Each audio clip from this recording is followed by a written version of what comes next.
શું ચાઇલ્ડ 2 કે 3 વર્ષનું થાય એટલે એને લખતા આવડી જવું જોઈએ? ઘણા પેરેન્ટ્સને એવું લાગે છે કે બાળક જેટલું જલ્દી લખે એટલું સારું, પણ ન્યુરોસાયન્સ અને અર્લી ચાઇલ્ડહુડ રિસર્ચ કંઈક અલગ જ કહે છે.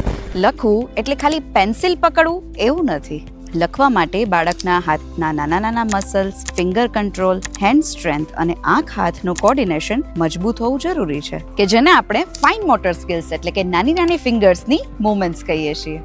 એટલે રાઇટિંગની શરૂઆત કરતા પહેલા બાળકને ક્લે સાથે રમવા દો, બ્લોક્સ ગોઠવવા દો, બીડ્સ પરવવા દો, પેપર ટીયર કરવા દો, ક્રેયોન્સથી સ્ક્રિબલિંગ કરવા દો, સ્લેટ અને પેનનો ઉપયોગ કરવા દો.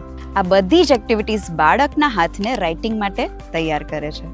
એટલે જ જે બાળકનું ફાઇન મોટર ફાઉન્ડેશન સારું હોય એ બાળક આગળ જતા પોતાનું રાઇટિંગ ઇઝીલી, સારી રીતે અને કોન્ફિડન્સ સાથે શીખી શકે છે. તો હવે ચાઇલ્ડને પેન્સિલથી લખવાની રાઇટ એજ કઈ? As per scientific research after 4 years. તો હવે વહેલું લખવું એ મહત્વનું નથી, પણ સમજીને સાચા સમયે શીખવું એ મહત્વનું છે. This is edufluencer Isha Buddhadev. આવી જ એજ્યુકેશનલ વાતો સાથે ફરી મળીએ.